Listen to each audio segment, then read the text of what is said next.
Assalamualaikum warahmatullahi wabarakatuh. Bismillahirrahmanirrahim. Alhamdulillahirabbil alamin wa bihi nasta'inu ala umuri dunya waddin. Wassalatu wassalamu ala asyrafil anbiya wal mursalin sayyidina wa maulana Muhammadin wa ala alihi washabihi ajmain. Yang terhormat Kepala SMK Plus Nahdlatul Ulama Sidoarjo, dalam hal ini diwakili oleh Wakil Kepala Sekolah Bidang Urusan Kurikulum Bapak Sugemi Riyadi STMPD. Selamat datang Pak Gemi. Yang kami hormati segenap Bapak Ibu Dewan Guru beserta staf dan karyawan SMK Plus Nahdlatul Ulama Sidoarjo. Pertama-tama marilah kita panjatkan puja dan puji syukur kehadirat Allah Subhanahu wa taala yang telah melimpahkan rahmat serta hidayahnya sehingga kita bisa hari ini berkumpul di sini dalam acara pengindasan budaya positif calon guru penggerak angkatan ke-7 oleh Ilham Maulana di SMK Plus Nahdlatul Ulama Sidoarjo pada hari Selasa tanggal 24 Januari 2023. Salawat wassalam selalu kita aturkan pada junjungan kita Nabi Muhammad SAW. Semoga kita selalu mendapatkan syafaat dari baginda Rasulullah SAW. Pada kesempatan kali ini saya berterima kasih kepada manajemen sekolah karena telah diberikan kesempatan untuk menyampaikan budaya positif apa saja yang sudah dipelajari dalam program guru penggerak angkatan 7 kali ini. Saya mengucapkan juga terima kasih kepada Pak Sugemi Riyadi selaku Wakasek Kurikulum yang telah mengagendakan menjadwalkan acara pengimbasan budaya positif ini kepada Bapak Ibu Dewan Guru beserta staf dan karyawan yang nantinya semoga apa yang sudah saya pelajari di guru ini bisa diterapkan di SMK Plus NU Sidoarjo ini. Baiklah, acara yang pertama yaitu sambutan sekaligus pengarahan dari kepala sekolah yang dalam hal ini diwakili oleh Pak Sugemi Riyadi STMPD selaku wakil kepala sekolah bidang urusan kurikulum di SMK Plus Nahdlatul Ulama Sidoarjo ini. Kepada yang terhormat Pak Gemi, kami persilakan. Bismillahirrahmanirrahim. Assalamualaikum warahmatullahi wabarakatuh. Alhamdulillahirrahmanirrahim. Yang terhormat Bapak Ibu Guru beserta rekan-rekan karyawan, alhamdulillah pada hari ini Bapak Ilham Maulana melaksanakan program calon guru penggerak angkatan ke-7 di mana pada saat ini beliau akan melakukan pengibasan tentang budaya positif. Mudah-mudahan kegiatan ini menjadikan aspirasi kita semua, di mana program pemerintah ini yaitu guru penggerak ini adalah program yang dicanangkan oleh kementerian dalam meningkatkan program kurikulum merdeka. Kami berharap semua Bapak Ibu guru bisa mengikuti kegiatan ini sekaligus bisa mengikuti apa yang sudah dicapai oleh Bapak Ilham Maulana, karena ke depan ini adalah program pemerintah. Bapak Ibu guru harus mengikuti untuk menjadi guru penggerak. Ini alhamdulillah pada saat ini beliau sudah melaksanakan dan sekarang lagi melaksanakan pengibasan budaya positif. Silakan Bapak Ibu mengikuti, memperhatikan sehingga nanti pada saat Bapak Ibu melaksanakan guru penggerak itu sudah mengetahui alurnya, dan mudah-mudahan program ini nanti bisa terrealisasi, bisa diimplementasikan, bisa dilaksanakan di SMK Plus NU Sidoarjo. Karena program pemerintah ini yang nantinya akan membackup, mendukung penuh dalam proses pembelajaran di SMK di kurikulum merdeka ini. Kami atas nama sekolah mewakili kepala sekolah yang pada saat ini beliau tidak bisa meninggalkan kegiatannya, saya selaku Wakakurikulum mengucapkan kepada Bapak Ilham Maulana untuk melakukan pengimbasan selamat bekerja. Kami atas nama sekolah mengucapkan terima kasih dapat mengimbaskan ke teman-teman guru dan karyawan di sini. Semoga berjalan lancar dan dapat diikuti oleh seluruh Bapak Ibu guru ke depannya. Itu mungkin harapan kami, dan semoga apa yang sudah dipelajari oleh Bapak Ilham Maulana ini nanti bisa dilaksanakan di SMKNU, dan kami berharap SMK Persero ini juga semakin maju. Itu dari saya, mohon maaf kalau ada kekurangan. Terima kasih banyak. Akhir kata, assalamualaikum warahmatullahi wabarakatuh. Terima kasih kami sampaikan kepada Wakil Kepala Sekolah Bidang Urusan Kurikulum Bapak Sukemiryadi atas sambutan welcome-nya. Artinya kalau tanpa izin dari manajemen sekolah, saya tentu tidak akan diberikan kesempatan untuk melakukan pengimbasan ini. Terima kasih Pak Kemi. Kalau kamu nanti monggo Pak Kemi ya. Oke. Terima kasih Pak Kemi. Oke.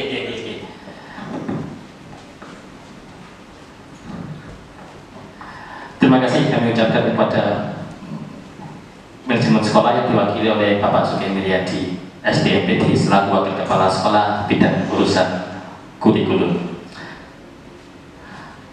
Bapak Ibu, ini adalah salah satu bagian dari program calon guru penggerak angkatan 7. Di sini setiap calon guru penggerak wajib melakukan pengimbasan budaya positif terhadap seluruh warga dan komponen sekolah, tidak hanya di dirinya sendiri, tetapi juga di seluruh komponen sekolah, baik itu guru, karyawan maupun tata usaha dan apapun seluruh komponen warga sekolah. Di sini ini adalah bagian dari aksi nyata modul 1.4, di mana nantinya pengimbasan kali ini diharapkan memberi dampak terhadap perubahan yang ada di sekolah tempat saya mengajar ini. Next. Tujuan dari pengimbasan budaya positif ini adalah yang pertama, adanya pengimbasan ini adalah memberikan materi mengenai kegiatan yang telah dilakukan, dan dengan adanya pengimbasan ini diharapkan dapat menerapkan materi-materi yang diberikan. Bapak Ibu, kami sangat berharap nantinya apa yang sudah saya sampaikan pada kesempatan siang hari ini bisa diterapkan oleh Bapak Ibu, baik itu di kelas ketika mengajar maupun di dalam sehari-hari ketika di sekolah. Pengimbasan budaya positif ini yang pertama tentu adalah mindset kita harus berubah terlebih dahulu sebelum nantinya kita akan merubah mindset siswa-siswi putra-putri kita. Next. Sebelum saya melaksanakan tugas ini, yang pertama adalah meminta izin kepada kepala sekolah tentang adanya pengimbasan budaya positif di sekolah ini. Jadi saya secara pribadi sudah meminta izin kepada kepala sekolah untuk melakukan kegiatan pada siang hari ini. Tujuannya adalah satu, agar Bapak Kepala Sekolah memberikan dukungan penuh pada saya untuk melakukan pengimbasan, serta nantinya sebagai motor atau guru penggerak bagi Bapak Ibu guru untuk melakukan sebuah gerakan perubahan. Bapak Kepala Sekolah berpesan bahwa nantinya hasil dari pengimbasan pada siang hari ini bukan hanya sekedar seremonial, tetapi juga nantinya pengimbasan kali ini memberikan dampak positif kepada sekolah ini, sehingga nantinya sekolah ini bisa maju, bisa berkembang, dan nantinya fokus dan tujuan, visi dan misi tujuan sekolah ini bisa tercapai. Bapak Kepala Sekolah juga berpesan sebelum kembali. Bapak Kepala tua juga berpesan nantinya setiap guru di sini diharuskan untuk menjadi guru penggerak. Dan Bapak Ibu yang masih dalam guru belum daftar, segera mendaftar di angkatan ke 9, 10, 11 atau nantinya berapa? Karena diharapkan nantinya semua guru-guru di SMK plus NU ini adalah calon-calon guru penggerak. Karena kita SMK plus NU sudah menerapkan kurikulum merdeka, di mana kurikulum ini tidak hanya sekedar kurikulum saja, tapi juga merubah mindset paradigma kita sebagai seorang guru. Next.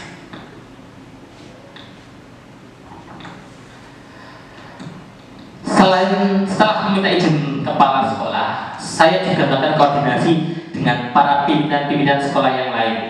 Di situ saya berkoordinasi dengan Pak Suki Riyadi selaku Konsep Kurikulum untuk meminta jadwal agenda untuk mengadakan kegiatan pada siang hari ini. Dan itu saya juga berkoordinasi dengan Bapak Ibu para dewan guru yang lain yang nantinya yang ada di sini. Tujuannya adalah pengimbasan kali ini didukung penuh oleh seluruh komponen sekolah. Pengimbasan kali ini juga nantinya diharapkan guru-guru ini punya mindset yang sama dengan apa yang sudah saya pelajari di program guru penggerak pada angkatan 7 kali ini. Next. Oke. Bapak Ibu, mungkin ini agak sedikit lama, tapi semoga Bapak Ibu nantinya tidak hanya bosan mendengarkan, tapi ketika mendengarkan ambil ilmu yang sudah didapatkan. Karena nantinya Bapak Ibu bisa berkarya di kelas atau dalam kehidupan sehari ketika berada di sekolah. Materi yang pertama di guru penggerak ini adalah filosofi Ki Hajar Dewantara. Mungkin ada yang tahu kira-kira Ki Hajar Dewantara itu siapa? Tentu semua tahu bahwa Ki Hajar Dewantara adalah Bapak Pendidikan Indonesia. Beliaulah sebagai tonggak pendidikan kemajuan pendidikan di Indonesia. Karena dari pemikiran-pemikiran beliau, filosofi pendidikan Indonesia bisa berkembang. Nah ini pada program guru penggerak ini materi pertama yang diterangkan adalah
kemudian untuk kebutuhan akan beragam. Setiap manusia tentu akan merasa bangga kalau dia mendapatkan penghargaan atau dipuji. Makanya ketika kita melakukan pembelajaran, banyak sekali siswa yang akan lebih aktif ketika dia diberikan reward, baik itu reward secara langsung maupun reward secara langsung dalam bentuk ucapan selamat ataupun reward dalam bentuk sebuah hadiah. Normalnya manusia ketika dia mendapatkan penghargaan dari siapapun, maka dia akan sangat merasa bangga. Dia akan merasa bahwasanya dia sangat dihargai. Makanya dalam konsep kebutuhan dasar manusia ini ada kebutuhan kebutuhan tentang akan rasa penghargaan. Kemudian yang kelima, kebutuhan akan aktualisasi diri. Setiap anak tentu butuh bagaimana dia bisa mengembangkan potensinya, pengen diakui. Nah, itu adalah hal yang wajar karena karena kebutuhan akan aktualisasi adalah salah satu kebutuhan dasar manusia. Next, mewujudkan visi guru penggerak. Sebagai calon guru penggerak angkatan 7, saya tentu harus memahami apa saja visi guru penggerak. Yang pertama yaitu mandiri, kemudian reflektif, kolaboratif, inovatif, dan berpihak kepada murid. Next. Kembali. Saya akan sedikit menjelaskan tentang visi guru penggerak ini. Yang pertama adalah mandiri. Mandiri artinya saya sebagai guru penggerak harus bisa melakukan semua kebutuhan, melakukan semua program-program ini dengan mandiri.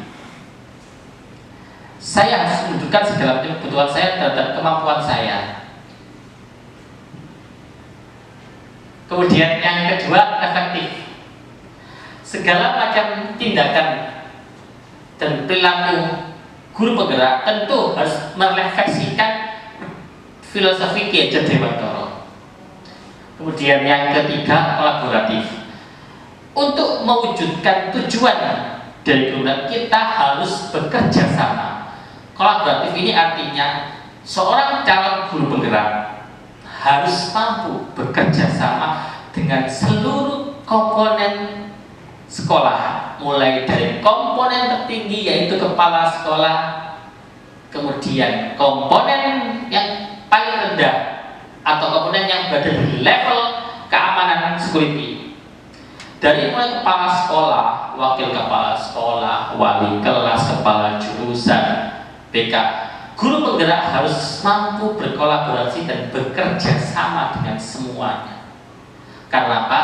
Karena ketika bisa bekerja sama dan berkolaboratif dengan seluruh stakeholder yang ada di sekolah maupun yang ada di luar sekolah, program guru penggerak ini bisa lebih cepat tercapai, lebih bisa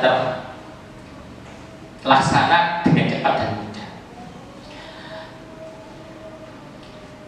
Kemudian yang kedua, inovatif. Setiap seorang guru penggerak harus memiliki inovasi terhadap pembelajarannya.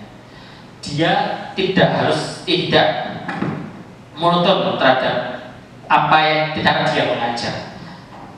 Dia harus punya pikiran yang inovatif sehingga dia bisa menghasilkan berbagai hal inovasi, baik dalam pembelajaran, baik di dalam hal ketika dia berinteraksi dengan rekan sejawatnya, maupun ketika dia membuat program-program pendukung di sekolah. Guru penggerak adalah motor bagi guru-guru atau lokomotif bagi guru-guru yang lain untuk bergerak maju. Diharapkan guru penggerak bisa menjadi contoh guru-guru yang lain yang ada di sekolah yang memiliki calon guru penggerak. Guru penggerak diharapkan bisa membuat program-program yang baik, program-program yang bagus, yang nantinya program itu bisa memberikan dampak yang bagus terhadap siswa, terhadap kebiasaan siswa, maupun terhadap seluruh komponen sekolah, baik yang di sekolah maupun di luar, yaitu wali murid. Kemudian yang terakhir, berpihak kepada murid.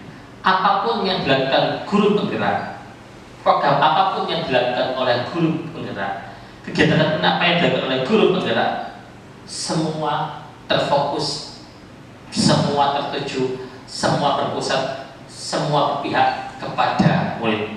Semua apapun yang kita lakukan ini tujuannya adalah ke murid. Semua tujuannya adalah ke murid. Bu Nurul ini mengajar apa? Animasi. Animasi. Sebentar Bu. Oke. Kira-kira selama ini apa yang Ibu sudah lakukan di sekolahan ketika mengajar yang itu tujuannya berpihak pada murid? Sini, sebentar.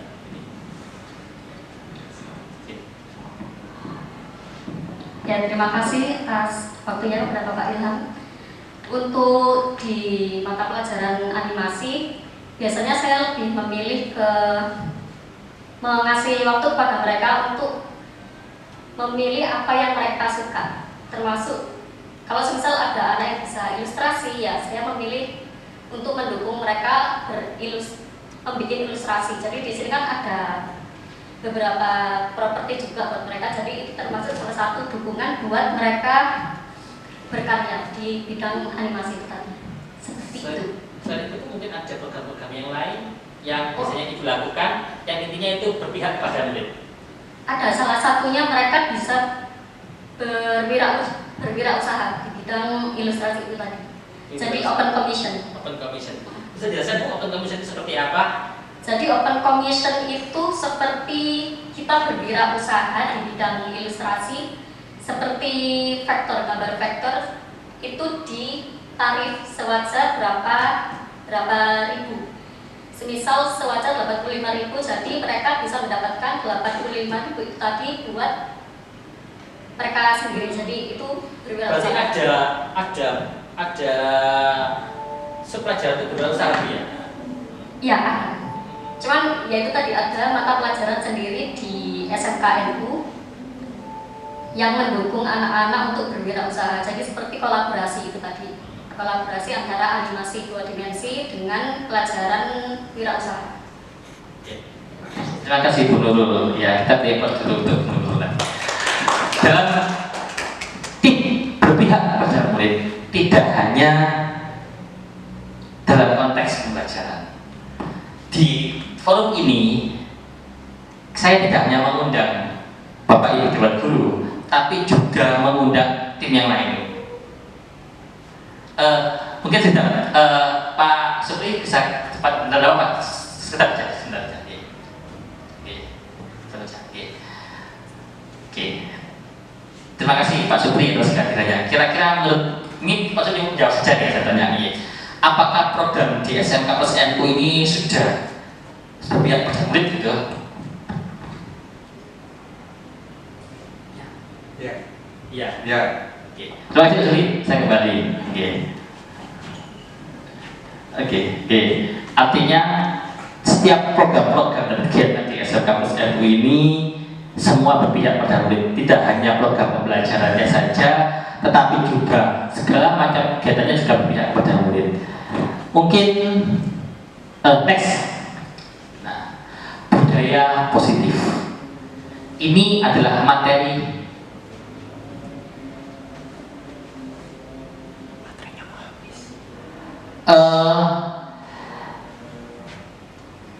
budaya positif ini bahwasanya budaya positif kali ini yaitu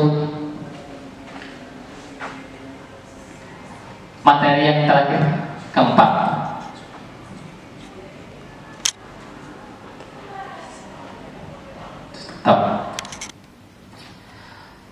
Materi berikutnya yang materi terakhir yaitu materi budaya positif. Di materi ini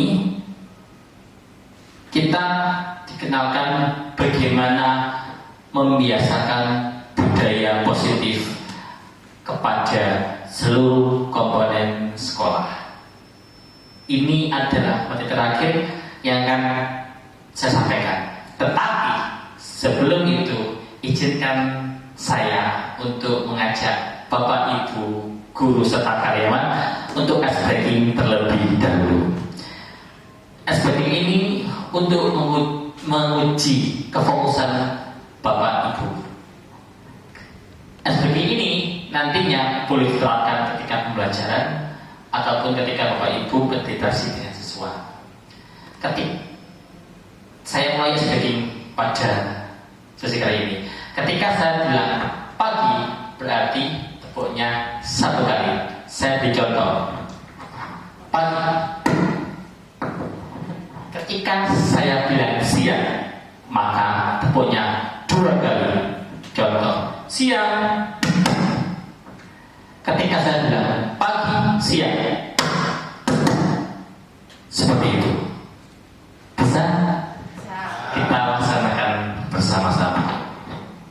Pagi, siang. Akan lebih enak kalau kita sama-sama berdiri.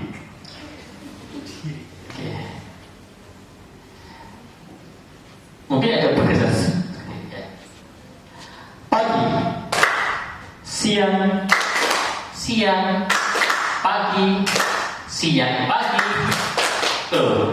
Siang 2 kali. Kita lakukan. Siang, pagi, pagi, pagi, siang, pagi. Terima kasih. Sudah fokus semua ternyata. Sudah relax lagi? Siap untuk menerima materi lagi? Alhamdulillah. Semoga tetap sabar ya. Semoga tetap sabar untuk mendengarkan saya melakukan pengimbasan budaya positif dari program Guru Bergerak ini. Keempat, budaya positif. Next. Tujuan budaya positif di sekolah adalah nilai-nilai, menanamkan nilai-nilai, keyakinan-keyakinan dan kebiasaan-kebiasaan sekolah yang berpihak kepada murid agar murid dapat berkembang menjadi pribadi yang kritis, penuh hormat dan bertanggung jawab dalam mewujudkan budaya positif ini. Guru memegang peran yang sangat sentral. Jadi tujuan utama pengimbasan budaya positif pada pengimbasan ini yaitu membiasakan atau menanamkan nilai-nilai, nilai agama, nilai religius, nilai sosial, nilai moral, ataupun keyakinan-keyakinan dan kebiasaan-kebiasaan di sekolah yang berpihak kepada murid agar murid dapat berkembang menjadi pribadi yang kritis, penuh hormat dan bertanggung jawab. Next. Contoh salah satu program pembiasaan budaya positif yang ada di sekolah adalah keyakinan kelas. Keyakinan kelas adalah satu disiplin positif yang bisa diterapkan dalam membangun budaya positif di sekolah. Dengan adanya keyakinan kelas, di setiap kelas diharapkan dapat mewujudkan tujuan pendidikan yang berorientasi kepada profil pelajar Pancasila. Apakah selama ini Bapak Ibu sudah menerapkan keyakinan kelas? Kira-kira? Next. Terkadang kita itu memberikan perlakuan secara satu pihak. Padahal kita bisa mengajak siswa untuk bersama-sama membuat kesepakatan kelas yang nantinya dari kesepakatan tersebut akan menjadi sebuah keyakinan kelas yang nantinya bisa diyakini bersama-sama menjadi sebuah keyakinan kelas dan akan dipatuhi bersama-sama. Coba saya ingin mengajak berkomunikasi. Apakah selama ini ada dari Bapak Ibu Dewan Guru yang di SDM Kampus NU ini sudah pernah menjalankan keyakinan kelas atau menjalankan secara sebagian atau bagaimana? Bu Nadia bisa maju sedikit di depan Nadia. Yeah. Bu Nadia mungkin sedikit diberikan saya gambaran kira-kira apakah Bu Nadia di kelas ini sudah membuat kesempatan kelas ataupun sudah menjadi sebuah media kelas atau masih membuat peraturan sepihak dari guru. Monggo silakan Bu Nadia. Selama ini saya tidak tahu ya ini sudah menjalankan keyakinan kelas atau belum. Tapi sebisa mungkin saya berusaha membuat kesepakatan kelas.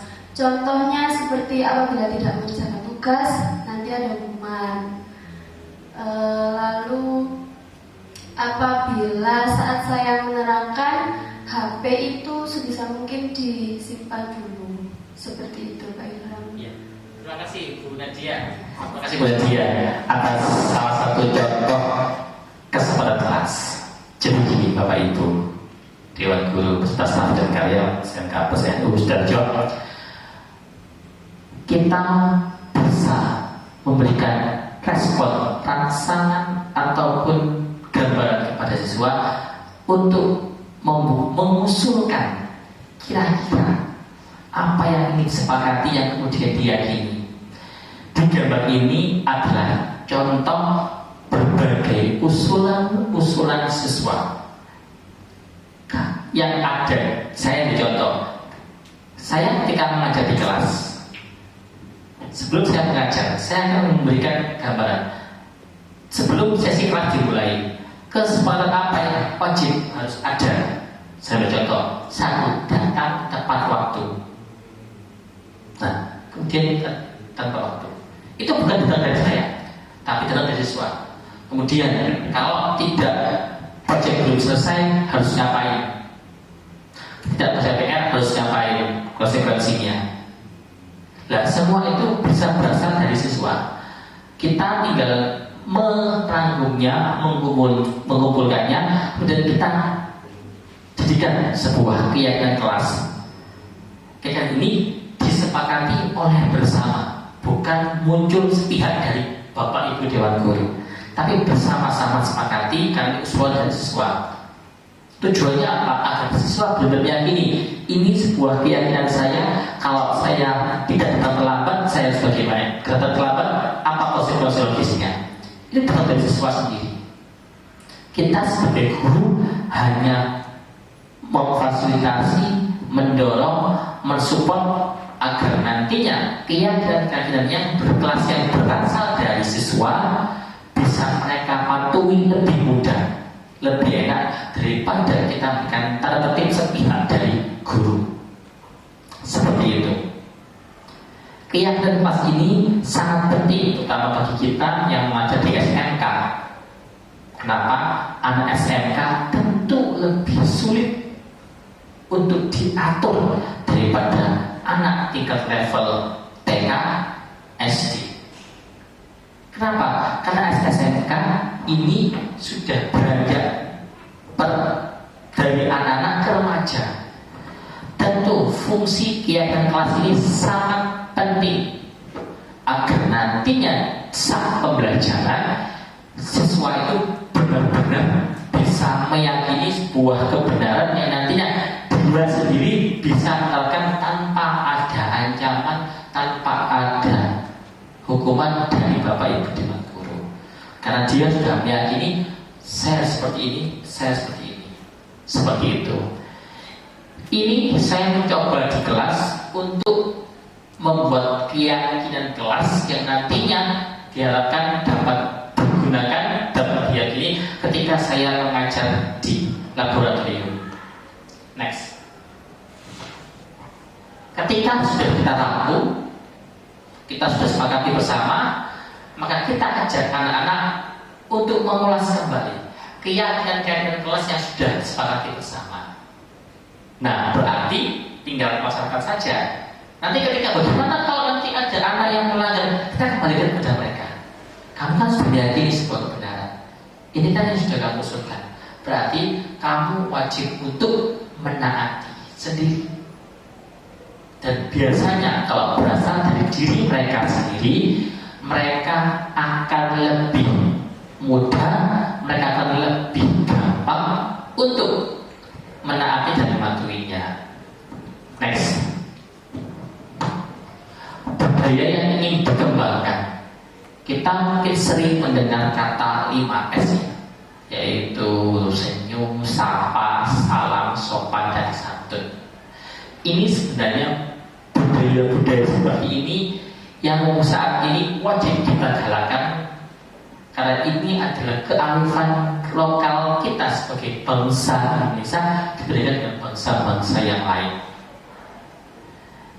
Kita mengharapkan siswa itu tidak hanya pandai secara ilmu, tidak hanya pandai secara skill, tapi juga memiliki attitude yang baik, memiliki pribadi yang bagus, sikap dan sifat yang baik, yang nantinya mereka ketika terjun di masyarakat tentu akan membawa manfaat bagi masyarakat.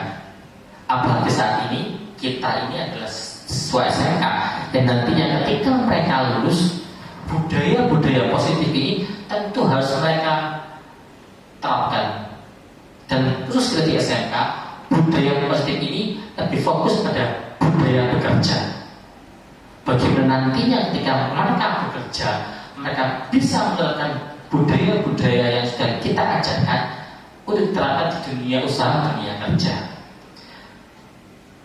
Mencari pekerja yang pintar gampang, tapi mencari pekerja yang jujur itu susah. Pekerja yang tidak memiliki skill bisa di training, tapi pekerja yang memiliki attitude yang buruk susah dirubah. Maka sejak di sekolah kita biasakan budaya-budaya positif yang ada, yang nantinya budaya positif itu bisa membentuk karakter siswa atau peserta didik kita menjadi karakter yang baik, yang diterima masyarakat maupun di industri ataupun di dunia kerja. Kita jadikan siswa SMK plus NU ini menjadi siswa yang tidak hanya kompeten berdasarkan skill dan pengetahuan, tetapi juga kompeten dalam hal attitude dan perilakunya. Jam kehadiran kita, kenapa jam kehadiran ini muncul? Kita harus bisa membiasakan budaya-budaya kerja dari industri atau dunia usaha, dunia kerja terhadap pembelajaran kita.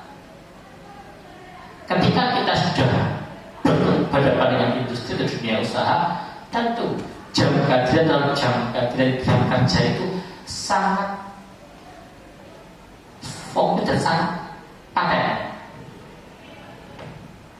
Kita harus bisa membiasakan siswa-siswi kita seperti itu, disiplin dalam ketika masuk dalam kelas, disiplin ketika mengumpulkan tugas, disiplin ketika datang ke sekolah.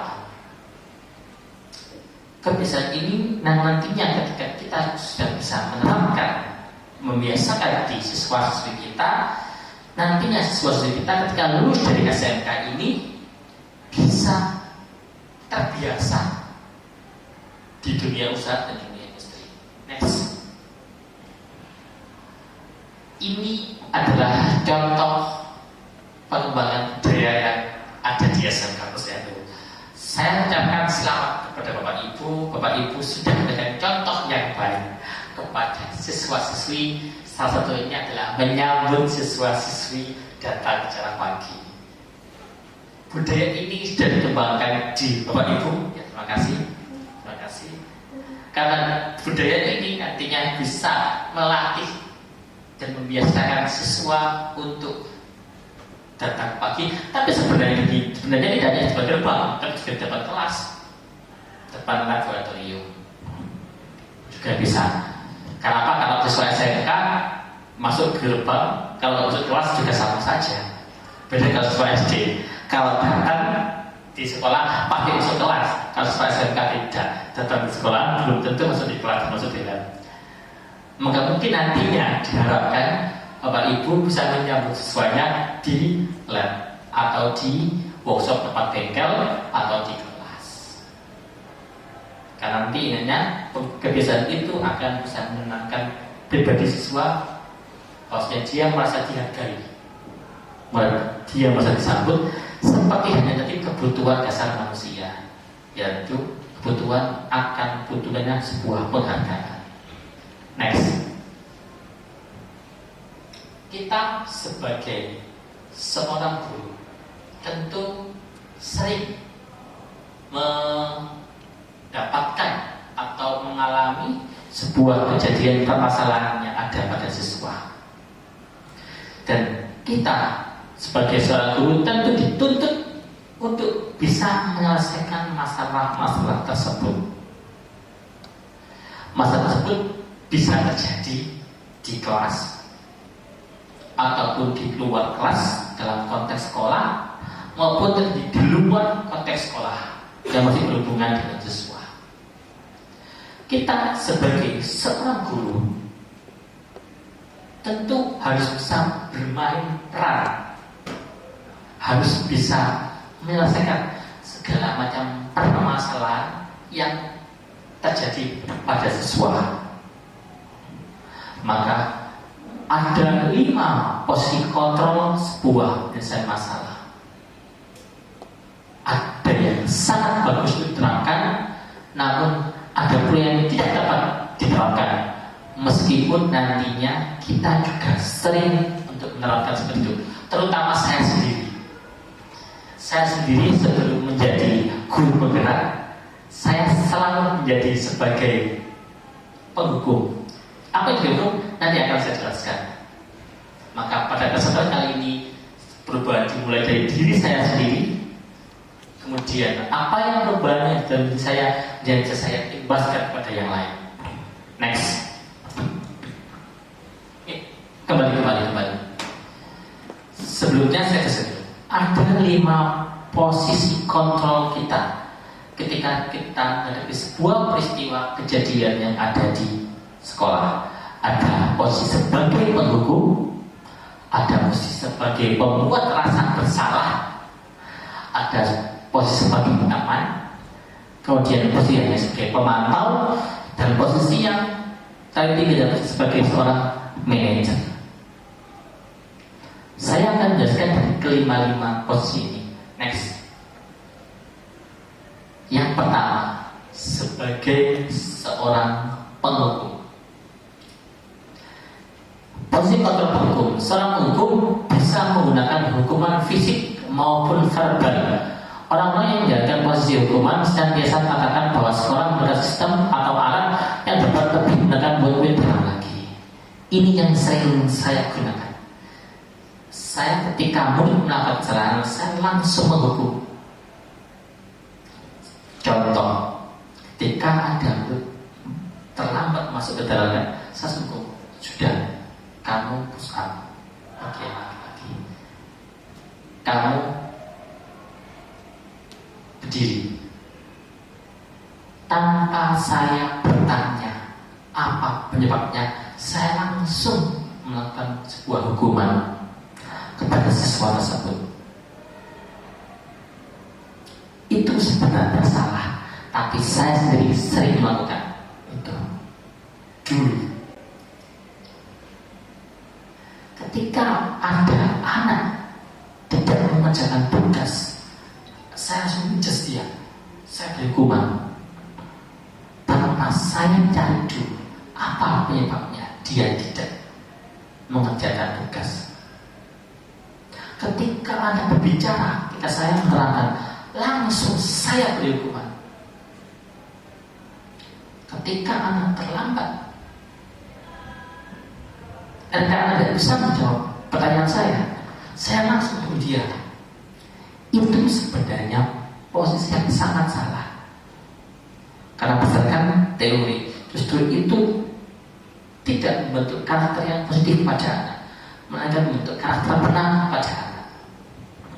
Itu sering saya gunakan dulu ketika saya mengajar di kelas. Next. Nah, yang kedua, sebagai pembuat rasa bersalah. Posisi kontrol pembuat rasa bersalah. Pada posisi ini, biasanya guru atau orang tua akan bersuara lebih lembut.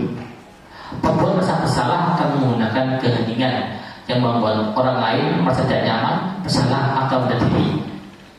Kata-kata yang keluar akan seperti ini. Next. Oh, kembali. Saya lupa ini termasuknya gini. Saya kasih contoh. Pembuat rasa bersalah. Ketika ada sebuah obrolan, siswa tidak lupa mengerjakan tugas. Kemudian seorang guru berkata, saya kecewa sama kamu, padahal kamu disini yang pintar. kok bisa tidak bisa kamu kerjakan? Bapak kecewa sama kamu. Ini adalah sebuah statement yang merupakan contoh dari sebagai posisi kontrol sebagai pembuat rasa bersalah. Apa itu baik? Kurang tepat. Mana tepat nanti? Kenapa? Ketika guru membuat seperti itu, siswa akan merasa bersalah. Dia akan merasa berdosa. Dia akan merasa gagal. Padahal ada banyak sebab yang mendasari kenapa dia tugasnya belum selesai. Meskipun ada yang memang sengaja tidak mengerjakan tugas, tapi kan kita tidak bisa mengeneralisir bahwa semua itu yang tidak mengerjakan tugas berarti semua belum, tidak. Pasti ada sebabnya. Next, sebagai teman, ini juga sering saya lakukan di akhir-akhir kali ini, yaitu guru berposisi ini tidak menyakiti murid, namun kata berupaya membuat murid melakukan pendekatan persuasif. Posisi teman pada guru bisa berdampak negatif atau berdampak positif. Berdampak positif sini merupakan hubungan baik antara pelajar guru dan murid. Guru di sini teman menggunakan hubungan baik dan humor untuk mengenali seorang next. Oh, saya kembali. Guru di sini menggunakan hubungan baik dan humor untuk mengenali seseorang atau murid agar dia keinginan guru bisa lebih tercapai. Tapi di sini jelas ada dampak negatif, juga ada dampak positif.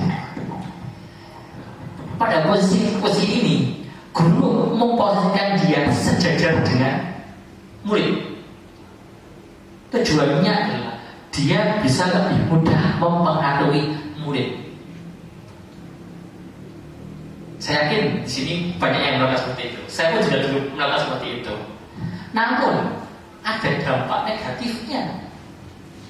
Salah satu yang terjadi pada saya adalah dampak negatifnya adalah siswa atau murid tidak bisa menghormati kita layaknya kita seorang guru, karena dia terlalu menganggap kita adalah teman.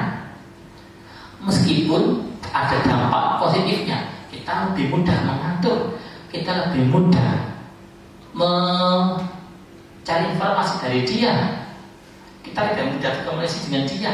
Tapi tetap pada posisi ini itu kurang tepat. Kenapa? Karena ada dampak negatifnya. Siswa akan kehilangan,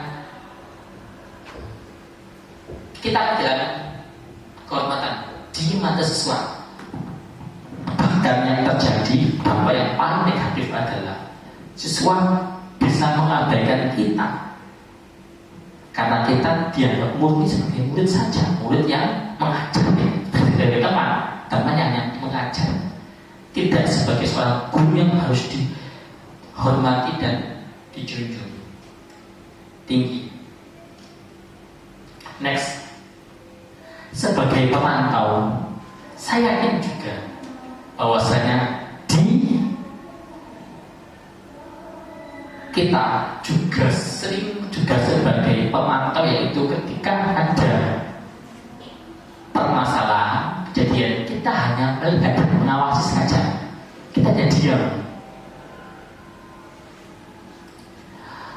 Memantau berarti mengawasi. Pada saat kita mengawasi, kita bertanggung jawab atas perilaku seorang yang kita awasi. Posisi pemantau berdasarkan pada peraturan dan konsekuensi.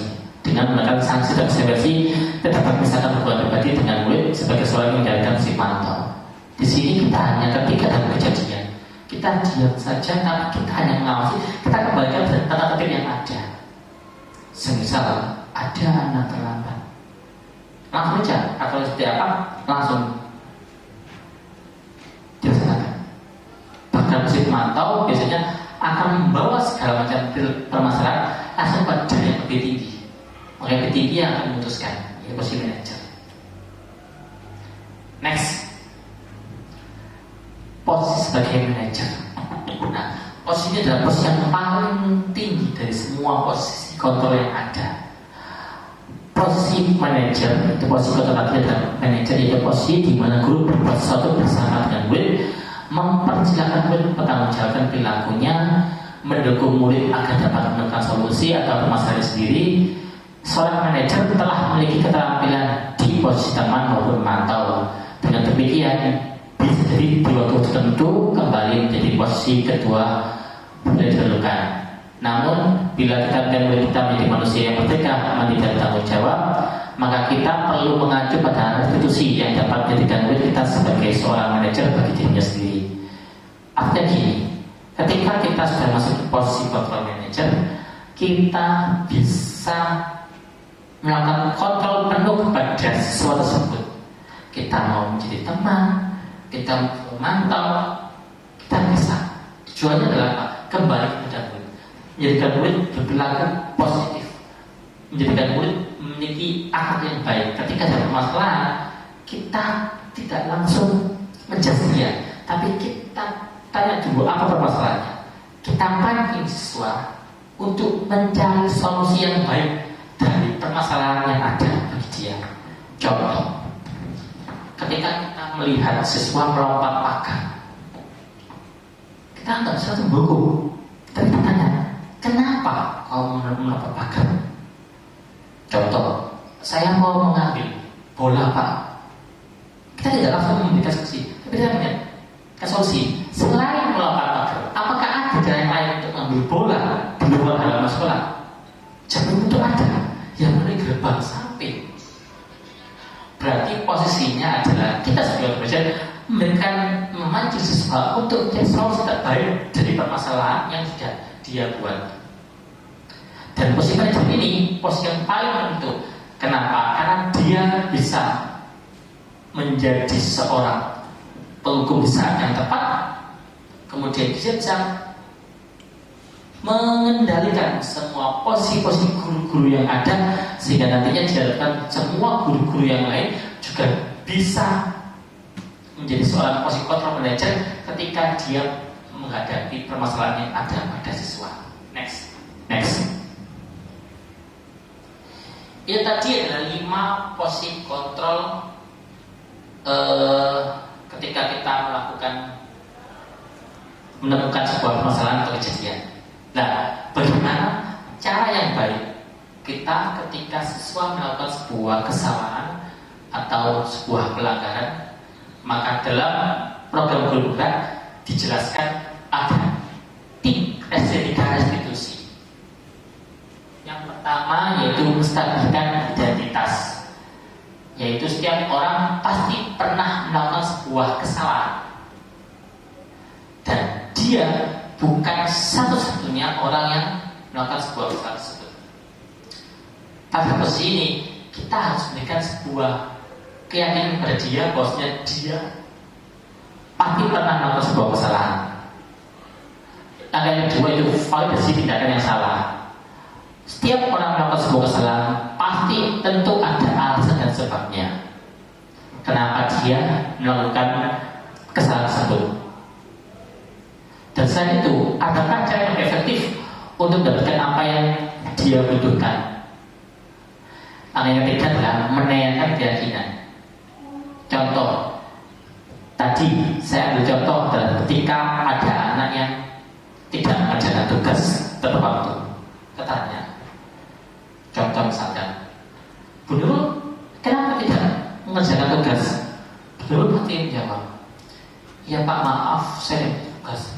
Lah, kita harus memberikan kestabilan dari dia bahwasanya ya sudah, tidak apa-apa.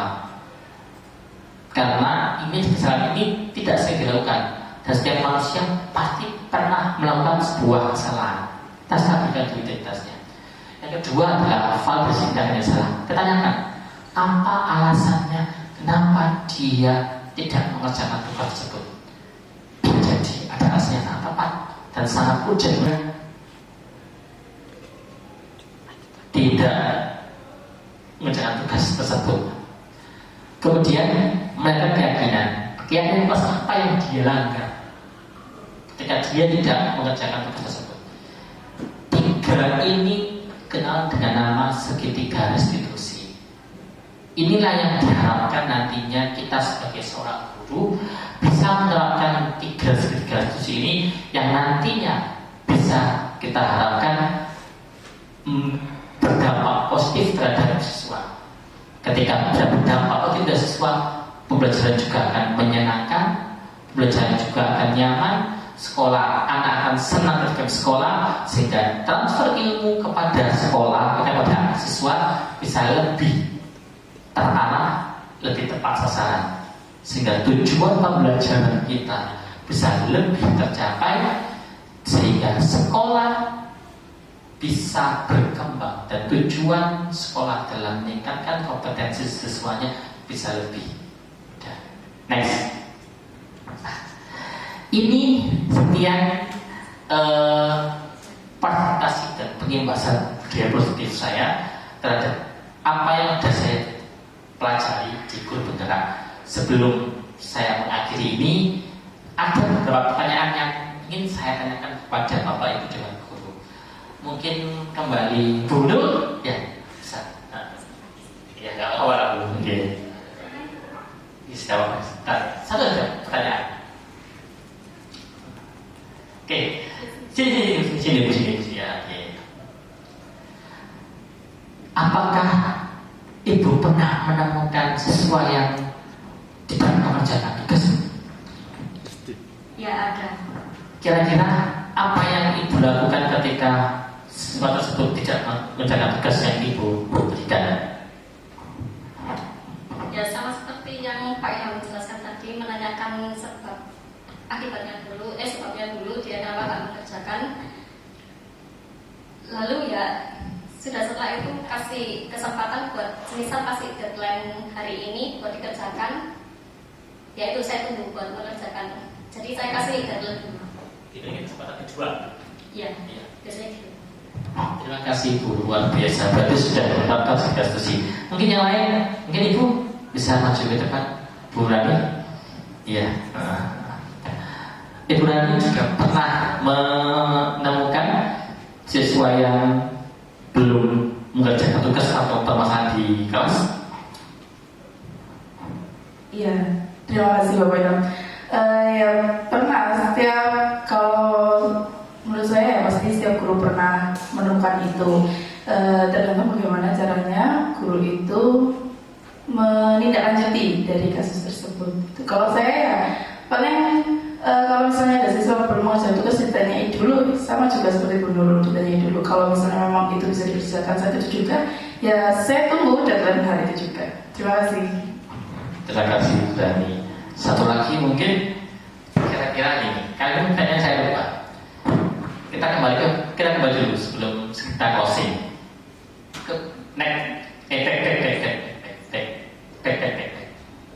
Terus sampai 5 kontrol. Oke. Nah, saya ingin bertanya terlebih dahulu kepada Bapak Ibu tentang posisi kontrol. Kira-kira posisi kontrol apa yang sering Bapak Ibu lakukan ketika berada di kelas atau ketika mengajar atau ketika berinteraksi dengan siswa? Bu Nadia, silakan. Mungkin lanjut ya.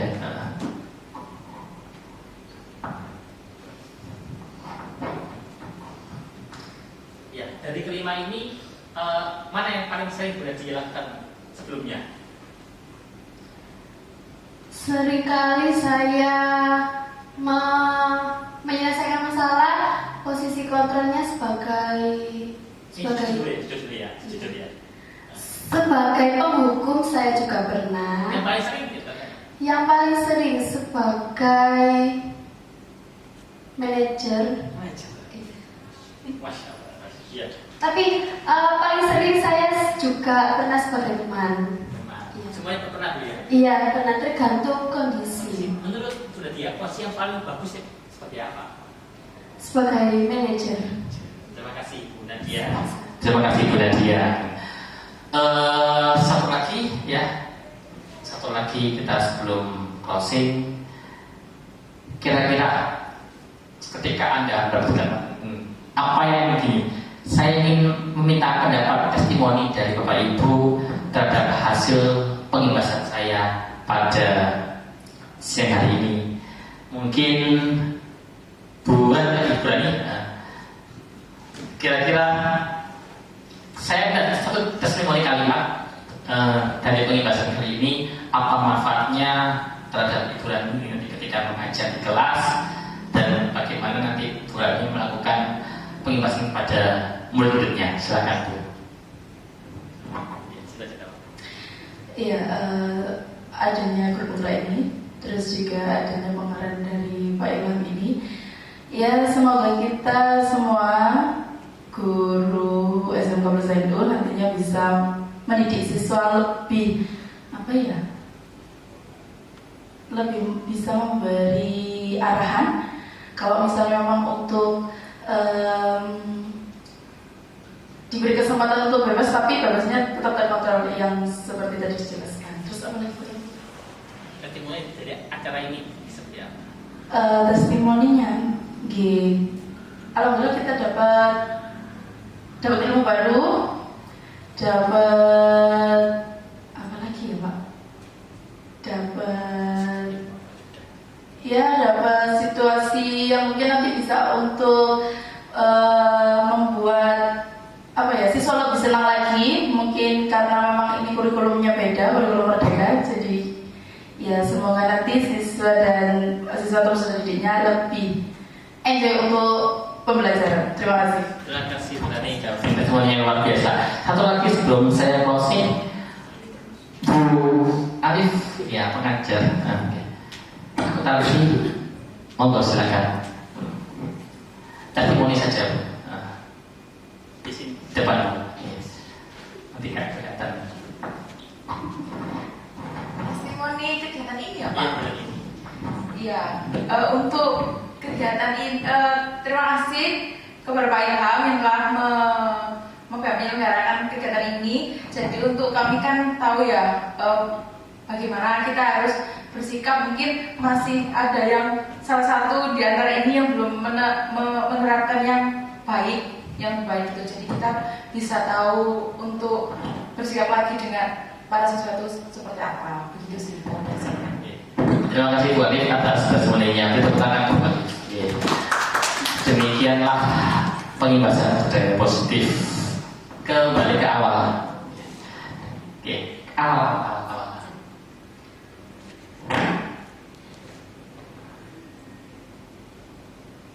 Demikianlah pengimbasan budaya positif dari saya Ilham Maulana, calon guru putra angkatan 7 Sidoarjo, untuk aksinya modul strategi 4. Semoga apa yang saya lakukan ini memberikan dampak yang baik bagi Bapak Ibu, sehingga nantinya SMK plus NU ini bisa menjadi sekolah unggulan, sekolah yang berkualitas, dan siswa-siswi lulusannya berkompetensi, tidak hanya berkompetensi di skill dan pengetahuan, dan juga dari segi attitude dan sikap. Dan yang terakhir, semoga dengan banyaknya guru penggerak yang ada di SMK Plus ini bisa menggerakkan budaya positif di sekolahan, sehingga nantinya banyak sekali calon-calon pendaftar yang akan masuk ke SMK Plus NU Sidoarjo kita kali ini. Sekian dari saya, mohon maaf yang sebesar-besarnya apabila ada kesalahan baik secara langsung maupun tidak langsung. Saya manusia biasa, mungkin saat ini saya masih perlu belajar lagi dalam hal guru penggerak kali ini, tapi semoga apa yang saya pelajari dari program guru penggerak ini bisa bermanfaat bagi diri saya pribadi, pada khususnya bagi Bapak Ibu pada umumnya, dan bagi seluruh komponen sekolah pada tujuannya dan pada umumnya. Saya Zakri, wallahu muwaffiq ila hidayah. Wassalamualaikum warahmatullahi wabarakatuh. Sekian dari saya.